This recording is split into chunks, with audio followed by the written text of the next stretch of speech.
Looks like I'm live. Can you hear me? Is the question. I don't see anything. That's interesting. Okay, I hear it.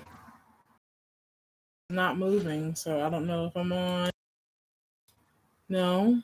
Let me look on this. I thought I was ready. Last time it showed that it was working. Now it's looking at me like I'm crazy. Hold on.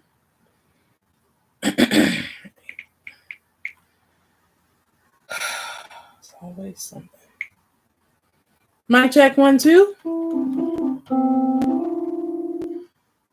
Is it not going in? Is it not doing it? Mic check 1, 2. I'm testing it on my phone. Oh, you hear me? Mic check 1, 2. I'm testing it on my phone. Oh, you hear me? Mic check 1, 2. All right, let's get this party started. I am both. Actually, I'll leave that on so I can see what's going on. I'll turn it down now. All right. So I'm Chanell J. Wilson, multidisciplinary artist and author. And I'm also, so with that multidisciplinary artist, I'm a singer-songwriter. I also do animations, editing, drawing. I'm a parent. I have a 7-year-old son and that we homeschool. And see, I was just working with this cord and now it's starting to give me that little static sound. I'm going to keep going though. The show must go on because it's getting later and I wanted to have this done. Oh man, I can hear it. Oh, is it my phone? See, that's going to be my little pet peeve today now. My mic, 1 second. Let me see. There we go. There we go. I think that'll help.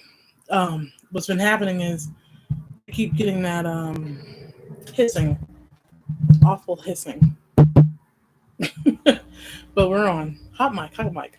So here's my Black History. See, now it's even worse. I don't like that. That's going to distract me. So let me see if I can fix that real quick. Okay. That's the thing about when you have to be the camera guy and the talent at the same time. Like if I had somebody in here, I could just troubleshoot all this, but this is a very interesting presentation. Okay, let's get this party started. Go ahead and hit record here. So I wanted to record and the thing came back again. So we're just gonna roll with it as best we can. I hope you are blessed by this presentation. I've been working on it for a couple of weeks now. I was trying to record it, but it just timing, but treating this like church. So first song is going to be Black Heart on the Table. So let me set up the track for that because I am singing that to a track. So save.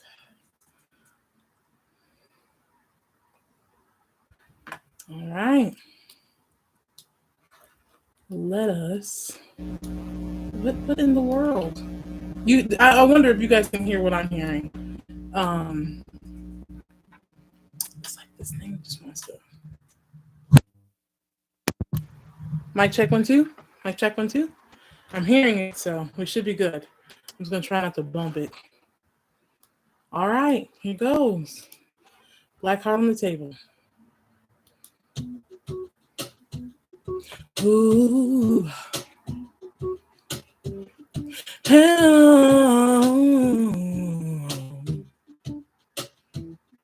No.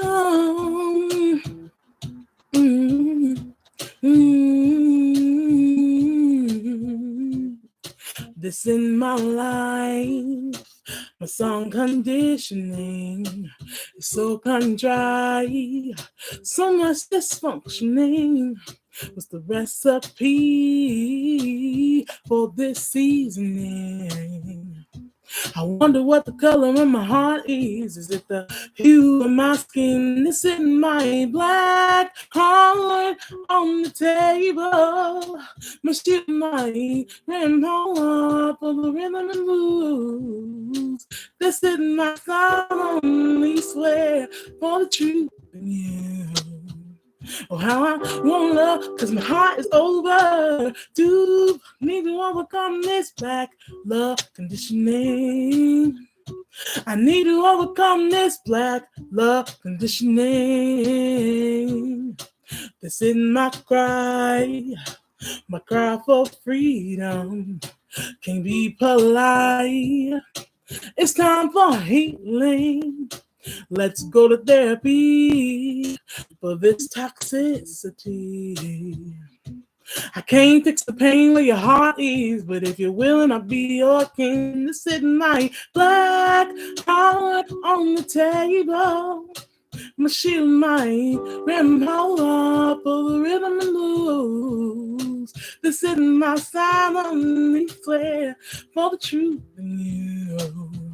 Oh, I want love, cause my heart is overdue, but I need to overcome this black love conditioning. I need to overcome this black love conditioning. Need to overcome this black love conditioning. I need to overcome this black love conditioning. Darn, it's American conditioning. It's appendage, attachment to a dream. It's a force that I reckon with.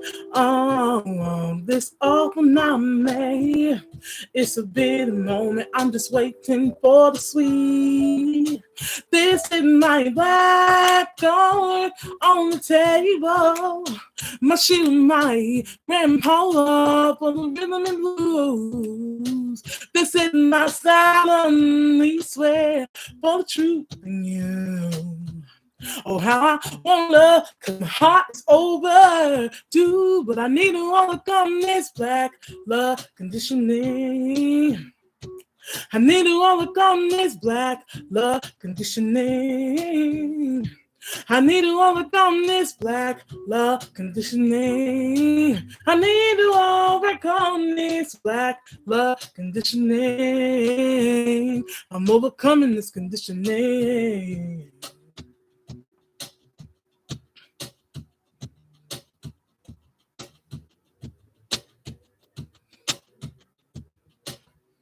And that was Black Heart on the Table. It is the title track to my EP that is out right now. It's called Black Heart on the Table, A Warrior's Lament. And it is the short EP. It's going to be in 3 installments. The first one is out right now. I'm getting ready to set up recordings for part 2.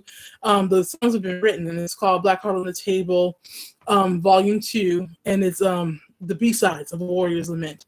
And then hopefully by either summer or the end of the year, I'll have part 3 out, which is called Black Heart on the Table, Volume 3, A Warrior's Reckoning. And the reason why I call it a lament is because these last couple of years, we have definitely been dealing with a lot of stuff. Just a lot of stuff with quarantine, protest, civil unrest, racism, all sorts of things have been happening. And as these things have been going on for just a while, I've just been pouring out my heart. I observe and then I write. And so this material is coming from that experience of what I'm witnessing, what I'm seeing, and what I'm feeling in this process as we endure racism, as we deal with all the things that come with systemic racism. And we need to start having these hard conversations about how do we fix this? How do we end this? How do we campaign? And so this material that I wrote deals with just that subject matter. It is very raw. I'm going to tell you that right now, so please have an open mind. This next song I'm going to do is called American Game. So let me just set up the track for that one. Black Heart on the Table is on the EP now. American Game is going to be on the second installment. Working on the tracks and stuff. So I'm going to be giving you like snippets of the material basically today. Some of the songs I'll sing the whole thing. Some of them I'm just going to give you a little piece of the action. Make sure the keyboard's working. Okay, so here is American Game. I did do a workshop presentation of this a couple of years back. I believe it was 2017. You can see it here on YouTube. Just look through my stuff. So this is a revamped version of it. Trying to see how they want me to do this. Okay. All right, here we go. And this is a new experience for me, doing like a semi-live set where I got the tracks going, playing on top of the tracks, trying to concentrate on singing, making sure the sound is staying together. So y'all bear with me with this, but we're going to get through it. This lovely Black History presentation. I feel like I'm at church where you do the presentation. You be like, bear with us, pray through it. And I'm upstairs, so it's very hot up here, but we're going to get through it. I can't have the fan on because it'll definitely disturb you. All right, here is American Game. So this should be here.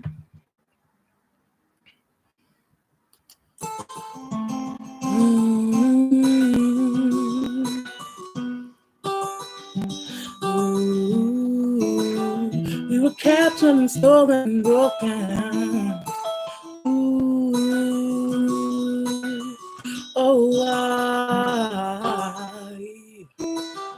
Humanity robbed for the token. American experience. It's not a local immigrant experience. Because we were stolen, brought here against our will, and forced to be a part of something that is diametrically opposed to who we are, what we are. The debt is owed. This country would never be what it is without the African American experience. Our blood is in the soil. Our tears and cries are in the heartbeat. This economy, we're only emancipated, not set free. I want to tell a story. Because we need to have a reckoning. Lab rat, hood rat, what does it mean? Lab rat, hood rat, they are the same thing. Created by conditioning, post-traumatic team. Ghost ride my identity, your transatlantic dream. Breathe with hostility, create no meet the need. Shatter community, no outreach. The pyramids, such an American game. Your pyramids, such an American game. Buck broke, thug boy, or homo sapien. Auction block, tinker toy, the system's built on them. Predisposed conditioning, post-traumatic gem. Revoke their ability, just pluck them from the stem. Breathe with hostility, create no meet the need. Shatter our hopes and dreams, no outreach. Your pyramids, such an American game. Your pyramids, such an American game. And that was a snippet of American Game. I got a lot more in that song, and it's actually built with a lot more background, other phrases and stuff that are being said. But I just wanted to give like a little snippet because it paints the picture and it tells our story.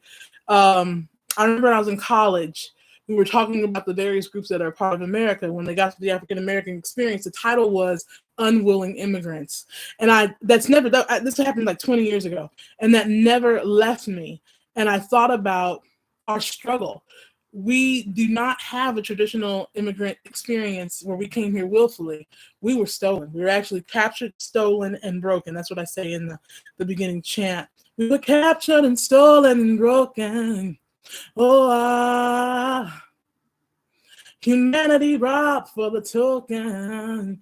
And that's the reality of what we're experiencing here in this country. You know, we have Black History Month to celebrate the major accomplishments of breaking the racial barriers and breaking barriers, being able to still function and produce above and beyond while having all the oppression that we have coming towards us. That's what Black History Month is all about celebrating the things that our ancestors did, and even the people who are still alive did, because it wasn't that long ago. My grandmother is still alive, ladies and gentlemen. Hello, somebody. I just have to say that. So it wasn't that long ago. And it's imperative we keep the narrative. So many times you see memes and it'll say things like, never forget this particular event, never forget that particular event. But as soon as we bring up what took place in this country from the beginning all the way up until now with the Black experience, they tell us to forget it. It was a long time ago. But it actually was not a long time ago, because we can look right outside of our windows right now and we can see that nothing has changed. The only difference is now the camera. It's hot in here and I'm so sorry, but we're going to keep going. That's how it is. If I was at church, somebody would just have a fan and be like, sing, sister, keep going. So that's what's going to happen today. I'm going to take a sip of tea, because like I said earlier in my test recordings, I am recovering from COVID. My whole family got it at the beginning of the year. So every now and then, these little coughs just kind of come up. They're not as heavy as it used to be, but it's very light. But I've been practicing since I've been healing to get my voice back so that I can get back out and just promote this work. So that was American Game. This next song I'm going to do is entitled Wholeness. It's actually a trap song that I wrote that's going to be on the EP. I think I'm putting it on the second one. For this performance, I stripped it and slowed it down, so it's not the track that you're going to hear when I release it, but it is something to get the message across. So I'm just muting all the extra stuff, because you don't need to hear all that. But you at least get the gist of this presentation. And I'll give you a little history about why it's a rap song. So I started writing songs and poetry when I was 13. I've been performing since I was 3. And I started out writing material, and then I would get my cousins, and I was like, let's all sing it. So I teach everybody the parts, and we do it. And so I started a group, and this is back when TLC and all those groups were out. And so I ended up being the rapper. Everybody else was doing the singing, and I would come behind and rap. My rap name was Nelsie C. So as I've gotten older, I keep paying attention to that element of my artistry where I do rap. I recognize that people rap differently now, and now like I'm a Gen X Xennial, so it kind of you might think I might sound a little old. And then also I'm a poet, so I think of this as a poem / rap. And when I was writing the material and when I was listening to the original track, I just felt like I needed to call on that part of my conditioning, that part of my life.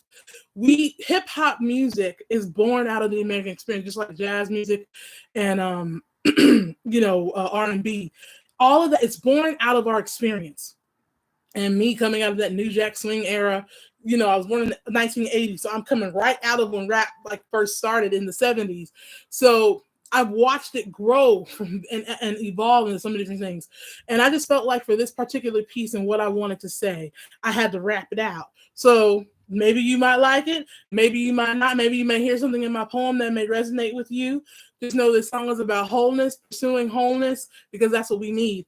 When it comes to what I'm saying for reparations, I believe it should be a 3-part package, because we were broken in 6 generations. So the way I look at it is we should get an actual allotment, an actual check. That's the first thing, because so many different things happen with redlining and slavery, no income at all, just working for free.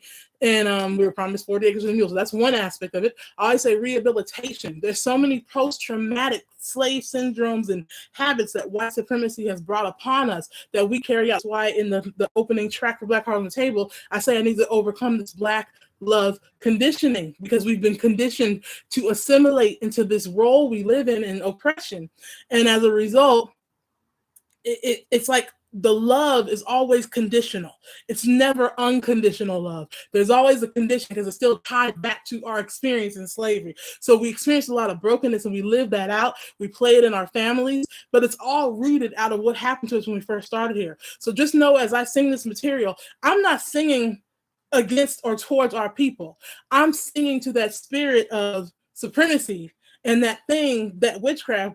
And that's how I see it. It's like a witchcraft almost, because it's tying up our lives in ways that it shouldn't. So I'm singing truth to power to those entities so that we can all think so we can speak freely, so that we can grow, so that we can campaign, and so we can fight for our freedom, because we were really only emancipated. We were never set free from this system. We still deal with it, and I'll talk more about that in my last poem. The last part is, I said, well, reparations, rehabilitation, and retribution. Many crimes were committed, many crimes, and justice was not served. So I feel like with our specific situation, our unique situation, whatever we can go back to, whoever is still alive, we should receive retribution for the various crimes were committed. When you look at those postcards of lynchings and things, when you hear the various stories and people just got away with it, just got away with it. And once again, it wasn't that long ago. When we look at our history, my grandmother's still alive and she lived through all of these things. So it wasn't that long ago. And these things need to be on our forefront. We get suckered into symbolic meaning. And there's nothing wrong with celebrating wearing that title of I'm the first Black this or I'm the first Black that, because those were barriers we had to break in that first phase of Jim Crow. But now we're in a whole new spin, and where things are no longer as blatant but subtle. It's still here. It's never left. It's just subtle. And we have to start looking at what's really going on. There's so many things going on around us, and we don't see how bad we're being played. That's why I wrote American Game, saying, you pimped me. You pimped me. You're manipulating me. You're putting me in this condition, this position, almost like a lab rat. I hate, and I'm not trying to dog this. I'm speaking to what it is I'm seeing with the system. I'm now 41 years old and I have a child, so I see the world from a completely different place. All right, let's get to wholeness, because I could talk for a long time. I used to be a preacher and still am a speaker and all that jazz. So this is wholeness.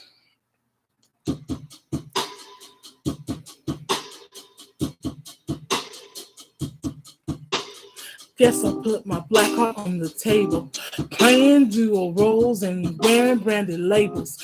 Cut me, operator, I am willing, I am able. Will no longer stand alone, comply and enable. My magic ain't built for this, living hand to fist. Still human, emancipated, but only free-ish. No sleep, worry about it. Got your hands all in my pocket while your baby's on my collar. While we fending on the dollar, you done punctured my heart. I see the control. Did you think I would lament and sing a song from my soul?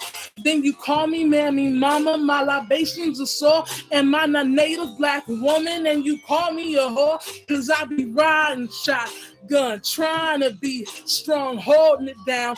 Wrong, it won't be long. Even though my black heart on the table is pumping, it needs love so that it can properly function. Wholeness, wholeness, wholeness. I know what I'm saying. Wholeness, wholeness, wholeness. I know what I'm saying. We need wholeness. We need love. So that was a snippet of wholeness. That's not the whole thing. I got a whole nother verse to that too. So that was my little rap right there. I just felt like what I said in that particular piece needed to be said in this presentation. Take it however you want. I put my heart on the table with it. Yes, I'm 41 years old, and I'm sure there's other rappers that can rap better than me. But that's where I'm coming from with that. Okay, this next track I'm gonna do is called Get On Code. I need a keyboard for this. So let me see. Y'all hang in there. I gotta be the person today. So where'd it go? I thought I opened it. Oh, here it is. Okay. You can hear it. Okay. So this next song I'm gonna do is called Get On Code. And I just feel like when I wrote this back in 2016, it really it just spoke truth to power. There was so much going on in our world, and I just felt like this is I just kept saying it like a whisper, like get on code. I just kept singing that part, and I was like, where am I going with this? And I know when I'm singing, I'm writing a song, I just don't realize it. Pulling up my chord chart, so I'm gonna play this one. I still want to see y'all. That's why you need dual screens for stuff like this. Okay, there we go. Okay, so this song is called Get on Code. I'm just singing a little snippet of it because I think the subject matter is very important. Take some tea.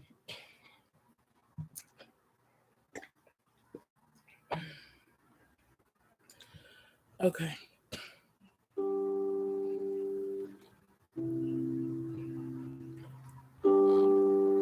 Ooh.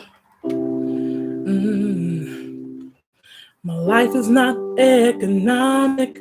I wasn't born to just serve them. Psychologically broke down and branded under the sun. My mind's been manipulated and programmed to be assimilated. But when we gonna teach the babies to overcome?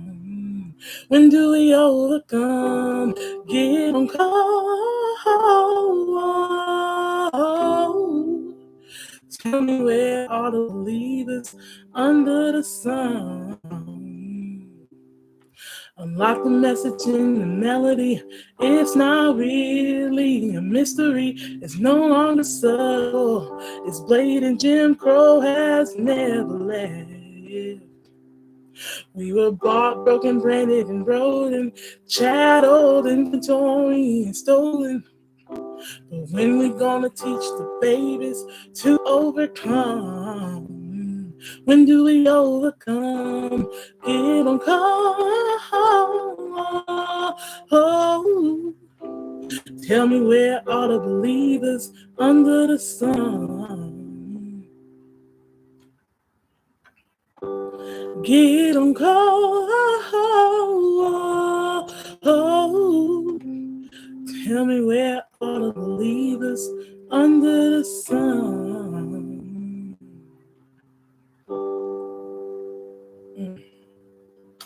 And that was Get on Code. I think that's a very important topic. I feel that healing has to happen in several parts. And I'll give you a breakdown of why I'm calling my project Black Heart on the Table. The first one is a lament, a warrior's lament. Then the second part is the B-sides of the lament. And the last one is a reckoning. I'm sweating. I have no towel, but like I said, we at church. So we're just going to deal with that. So the reason why I called the first one a lament, because that's what it is. When George Floyd died, I felt like I went into such a deep depression because of what we were already going through. And then to witness what he went through again. And then we went through it again. And then the same wound. And then there's like nothing, no recompense, no retribution, no nothing. We just got to deal with it. Everybody coming out marching, everybody protesting. We can't really do anything. And it's just like, how do we do this? What do we do? And so there's a phrase called Get on Code. I've heard a lot of people say that. And I just always believe that we as a people have to take it back to the way we were during Jim Crow. We live by a code, we die by a code. We live by the code so we can live, so that we can succeed. We live in America, this is a very economic situation here. Everything is about economics, this first world country, so to speak. And we were the actual economics at one point. We could be mortgaged. We were the ones who was the value. That was what our value was. And then when we got emancipated, but were never set free from the system, then everything that happened to us, it was like, because we worked for free, this country grew. Because redlining and other things took place, so many elements of generational wealth was not passed down, because we had to flee the South because of what took place and leave things that we've had for years, or things just stolen from us. It's village requires a code. And we as a people have to get back to that position of, look, when I look outside my window, anything can happen. And we've got to get back to living to a place of, we got to protect ourselves. We got to heal and fight. And that's a twofold thing. So the reason why I wrote the first part is because it's called a lament. We're crying out. So that's what happens when you realize you have to heal. You've been broken. You acknowledge that you've been broken. You acknowledge that something has happened, and you go seek help. You go to the doctor. You do what you got to do, right? So that's the first part. Then it's the underbelly of the lament, because the first surface injury is just the one part of the lament. You're crying because you had the first injury. But then you got to deal with the underbelly, which is the recovery of it. And the recovery is sometimes more worse than the actual injury, because if you don't do it right, you could die in recovery. I broke my leg last year. So it took me 5 months to recover. I got 12 screws and a plate in my leg. I feel it every day. When it's cold, I feel it. But I had to recover. I could not put any weight on that leg for almost 2.5 months. So I was in a hospital bed in my living room. That's the only place it could fit. And then when I learned how to walk again, I had to walk a certain way. I had a walker, then I had crutches. I have a wheelchair. Even now, every now and then I have to use a cane. But that recovery, if I didn't follow the plans of my recovery by what my doctors ordered, I could either die, re-injure myself, anything could have happened. So recovery is important. So that's why the second part is the underbelly. And the underbelly deals with the things you have to do so that repair can take place, where you can go, where you cannot go. And that's what I mean by this whole thing is like so many different parts. Then there's the reckoning. The reckoning is something happened, something was done. Now I need recompense. I need to now stand up and go deal with how that injury took place. I need to deal with what caused it. I always say it is the fault of someone for hurting you, but it's always our responsibility to make sure we heal and make sure we go fight and campaign for what we need for our retribution. So that's why I wrote the pieces in the 3 parts that I wrote them. So that's where Get on Code is all about. It's talking about the subject matter of what we're going through, assimilation, oppression, that entire experience. It's a horrible state to live in. And if you are, if you're Black in America, you know exactly what I'm talking about. Looking at what's going on right now with Ukraine and you can look at oppression and see what it can do. You can look at other people who dealt with certain situations. So overall, what I'm saying is in this statement is get on code. It is time to stop acting as if an injury did not happen, and start writing it down and lamenting. Cry, get the cry out, deal with that first, then go through recovery from it, learning how to heal, learning how to unlearn, and all of this goes back to our conditioning. I say, what are we going to do with our conditioning? What we're going to do with our conditioning. I wrote a song about that. And the question is, we've been conditioned to assimilate. We've been conditioned to allow things to happen and we not fight back. And that's a problem. That's what I'm recognizing. And fight back doesn't always mean take it to the streets. Yes, in some cases it does mean. I left out the bridge for a reason, because I do go into more detail. I'll bring that out when I bring the presentation out on the actual record. But fighting back does mean being vigilant in some aspects. And it's okay to protect yourself and your child. But it's important that we all get on some type of global get on code place of, we got to fight this thing. We have to fight this thing because it's killing us. And it's not okay. It's not okay that we were stolen. It's not okay that we were captured. It's not endured and deal with it. It's not okay. So that's what Get on Code is all about. Okay. This next I'm going to do is called Weak Black Woman. It was inspired by, I was watching Insecure, and in particular episode, remember the name of the episode, but Issa's character was saying to Molly, I just want to be a weak Black woman. I'm tired of the strong Black woman trope. I'm tired of being in that position. And like me, I am a mom. I'm a single parent. I also, I'm a part of a multi-generational household where, my mom has some sicknesses and ailments. So we are all here helping each other. I've had some sicknesses and health now that I'm in my 40s. Some things happened to me last year. I'm getting healthier. I'm in recovery. So we're all helping each other. But in the process of that, we are dealing with having to always be in a place of superhuman strength. And as a result of the Jim Crow caricature narrative of Mammy, people think that women that look like me. That's why I say you married me and I allowed it. If you go and listen, you can listen to my stuff for free on Spotify or on Bandcamp. If you want to purchase it, please do. That goes back to the art tier. But I say you married me and I allowed it. And what that means is I'm allowing you to let me continue to be this ox. I'm not an ox. I'm not an ox. But what I'm saying in the presentation is there are times where I don't want to carry being a strong Black woman all the time. That's not what I'm intention. I'm not waking up every day saying I'm a strong Black woman. I'm waking up every day just adapting to my situation. And that trope comes on. So here's a snippet of Weak Black Woman. I'm going to play this one.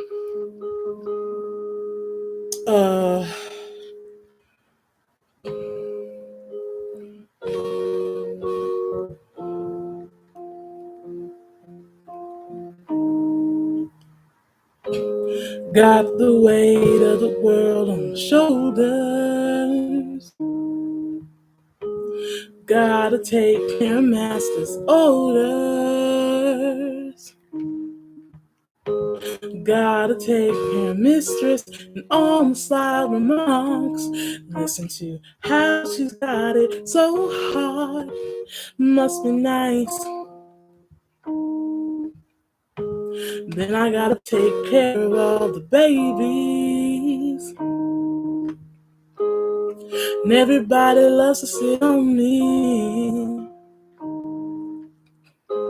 Then I go back home to Big Mama and lay him out in bed as my baby as he hauls the covers. Then I lay and wonder, when will my time come? I think that my dreams of singing will be obtained quicker than having a whole functional family. Can I be a weak Black woman today? I know I am strong, I know I am strong, but I need to be weak just for one day. Economics, my demise fills the pockets of everyone but my own. My non-equal pay Black income keeps me disenfranchised and alone. And when I go to get my hair for the interview, the man at the counter is so rude. Wants to physically fight me like a man because he thinks I stole an ugly keychain off the counter stand. I'm just like, hey, I'm just trying to get paid corporately. And you should be nicer to me because my insecurity finances 90% of your community. Mammy was the original feminist. She didn't want the role. She took it because it was forced on her for survival mode. Oh, my. Trouble is more to be seen as a woman and not an ox. But everybody's always like, be strong, you got it, hold on, you're right or die, it's all wrong, it's all wrong. Hey, can I be a weak Black woman today? Oh, I know I am strong, I know I am strong, but I need to be weak just for one day, just for one day. So that was a snippet of Weak Black Woman. That's gonna be on one of the projects. I'm thinking I'm gonna put that on the second one. And that's the subject matter. As a Black woman, I used to braid hair. I worked in corporate. I still work in corporate. And my experience living in Oakland, California, we would go to, places like Durant Square or Eastmont Mall, or I go to Bay Fair and I go get my hair, or go get my stuff.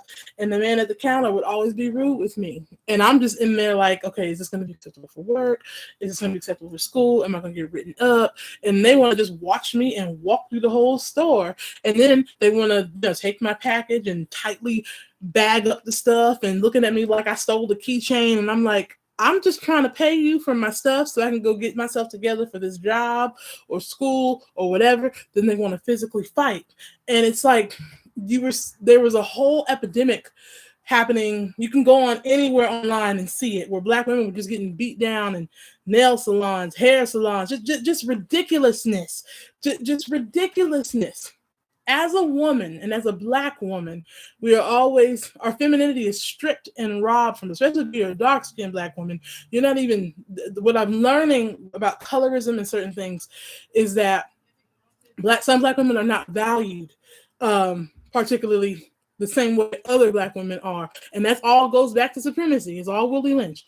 So the point that I'm making when I bring this up is that I just want to be a feminine woman and be allowed to walk in society and not have to worry, am I mugging too hard? Did I put too much bass in my voice today? So now everybody gonna want to pick up something and fight me.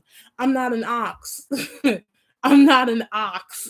Be strong. You got it. Hold on. You're right or die. No. I'm 41, and last year I had a heart attack. I'm going to just put it all on the table. And the reason why I'm saying that is because, some of that was related to what happened to my leg. And I'm bringing it up because our health and the stresses that we go through as humans, both men and women, with oppression, we start having these diseases and die early. And all of that is rooted in this oppression. And I'm bringing it up because we're not allowed access to anything. We have to fight for everything while everyone else is freed up to have access to all this. I was watching, what was it I was watching? The Anna Delvey story. And I was just looking at how much access she had to all of this stuff. And, she was a con artist, but nobody questioned her because of this right here. And I was like, let me walk in there and ain't nothing gonna happen. Ain't nothing gonna pop off. So the point that I'm making is healing, humanity is important. Rest is important. This year, I'm going through a whole nother process with my health where I'm working on my weight. I'm walking more. I'm slow, but I'm walking more, both for my leg and for my heart health. I'm eating clean. I'm changing up so many different ways I eat. So much of our conditioning has been, we've just been accepting whatever is offered to us and thinking that's just it. Sometimes the church will do it too, because once again, everything is rooted in our experience of conditioning here. So that's where that whole piece comes from. Okay, the next song that I'm going to do is called Heart of a Lion, and this is the uplift. So just have 2 more songs for you, and then I'll be done. So this song is called Heart of a Lion. I'm going to do this actually a cappella. I was going to sing to this track, but that wasn't working out because I originally did this as a piece with multiple vocal parts, but I'm just going to sing you the first verse because I think it's very important. Ooh, ooh, ooh, hell, you're more than a conqueror.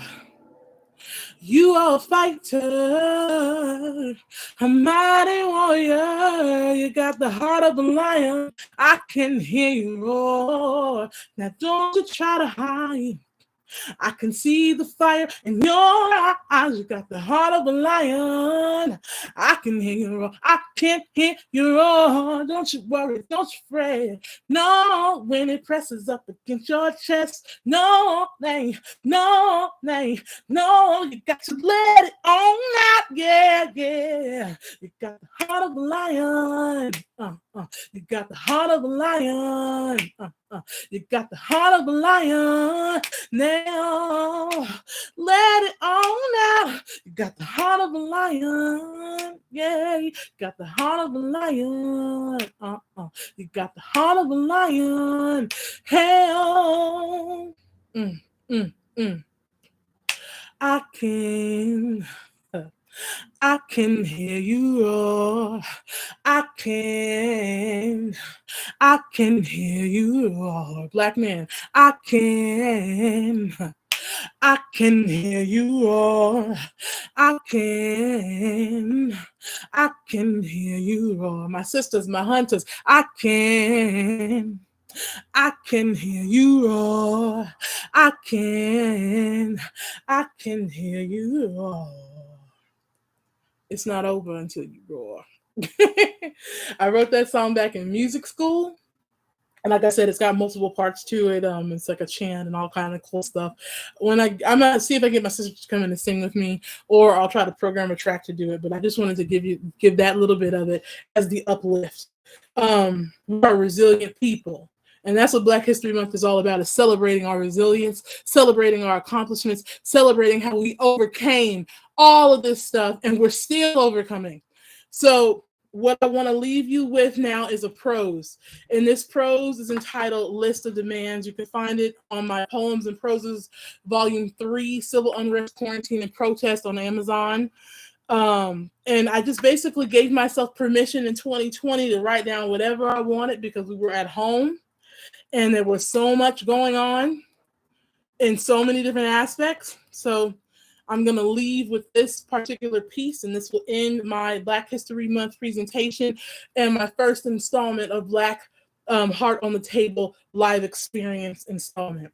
I hope you were blessed by it. I hope it provokes thought. I hope it provokes change. I hope it inspires people to rally and campaign and people to think and read and study and recognize that this stuff it wasn't a long time ago. It was not a long time ago. Okay, list of demands, a prose. Here are my list of demands. I think of my kinsmen, my ancestors on that boat, the free labor wages unpaid in the institution of slavery, the theft, robbery, redlining, and Jim Crow. I think of the 100 years of lynching after slavery, the various crimes committed leading up to the civil rights movement. I think of the continued racism, as in the verb, economically blocking a group with unfair practices, practice allowed because of the systemic system. I think of the drug epidemic, the jobs and factories closed down, white flight, freeways built around towns, the ghettos created. I think of mass incarceration, zombie apocalypse, crack epidemic, just say no and dare kids, the ultimate trap queen. I think of the true meaning of the 13th Amendment. I think of gentrification. I think of these lists of demands, and the reality is we need repair. Reparations, a check, land allotments, no more taxes, special housing blocks, and multi-generational projects for the generations of men and women and children, girls and boys oppressed for generations in this system. We need mental health projects, free health care. We need federal and state legislation and laws passed that protect Black life. We need politicians that actually fight for us. We need lobbyists that walk us through the laws that can protect and fight for us. We need money to help support our causes. And we need all hands on deck to campaign this new list of demands. We have to finish the work of the civil rights movement for Black life. We have to overcome today by order of equality in the law. No more symbolic meaning. I want pure justice, uncut, raw, and I want to be recognized as a full human citizen because my Black life matters. This is my presentation of Black Heart on the Table live experience. Thank you so much for watching. I'm Chanell J. Wilson, multidisciplinary artist and author, and I will be back for more. Have a blessed night.